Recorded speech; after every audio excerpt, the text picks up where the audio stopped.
প্রাকৃতিক মৌচাকের মধু। দেখেন মধুগুলো কত সুন্দর মধু, কি সুন্দর মধু, একদম খুবই সুন্দর মধু পেয়েছি এই মৌচাক থেকে।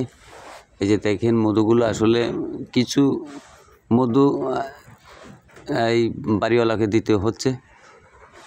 এই যে দেখেন মধুগুলো, দেখেন কত সুন্দর এই মধুটার কালার। দেখেন আসলে অনেক সুন্দর কালারের মধুগুলো, আসলে দেখতে খুবই সুন্দর, খেতে কিন্তু খুবই সুস্বাদু হবে এই মধুগুলো। আসলে অনেক মধু পেয়েছি আসলে এই মৌচাক থেকে। তাকে শুধু এই সাদার মধ্যে থেকে কিছু মধু দেওয়া হচ্ছে। দেখেন মাশাআল্লাহ অনেক সুন্দর মধু। এরকম মধু যারা খেতে চান তারা যোগাযোগ করতে পারেন। বন্ধুরা, ভিডিওটা কেমন লাগলো কমেন্ট করুন।